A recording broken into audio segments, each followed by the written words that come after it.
ఇందాక చెప్పినా కదా, ఏ లెవెల్లో ఇలా హెరాస్మెంట్ ఉందంటే కడప ఎమ్మెల్యే కావచ్చు, ఆయన వాళ్ళ భర్త శ్రీనివాస్ రెడ్డి గారు కావచ్చు, ఏ లెవెల్లో ఇలా హెరాస్మెంట్ ఉందంటే అధికారంలోకి వచ్చిన ఫస్ట్ 2 నెలల్లోనే మేయర్ ఇంటి మీదకి చెత్త వేపిస్తారు. బుద్ధుండే ఎవడైనా ఆ పని చేస్తారా?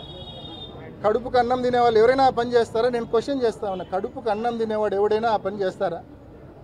మేయర్ ఇంటి మీదకి తిరుమలేష్ అనే వ్యక్తిని పెట్టి అతని ఆధ్వర్యంలో ఒక 100 మందిని రోజు కూలీ చొప్పున 500 రూపాయలు 1000 రూపాయలు కూలీ ఇచ్చి మేయర్ ఇంటి మీదకి పంపించి చెత్త వేపిస్తారు.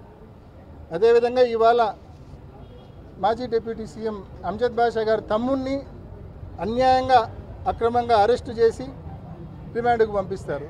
మళ్ళా అది సరిపోదన్నట్టుగా వీళ్ళ ఇంటి ముందుకే వచ్చి పటాకులు కాల్చి స్వీట్లు పంచుతారు. అంటే ఏ రకంగా వీళ్ళ ప్రవర్తన ఉందో, వీళ్ళ పరిస్థితి ఉందో ఖచ్చితంగా న్యాయస్థానం దృష్టికి ఇప్పటికే తీసుకెళ్ళాం. సురేష్ అన్న ఇప్పటికే న్యాయస్థానం దృష్టికి తీసుకెళ్ళాడు. ఖచ్చితంగా అంటే ఆయన రాజకీయ జీవితం ఏంటో, చరిత్ర ఏందో వాసు చెప్తేనో లేకుంటే ఎమ్మెల్యే చెప్తేనో తెలుసుకోవాల్సిన అవసరం ఈ జిల్లా ప్రజలకు లేదు.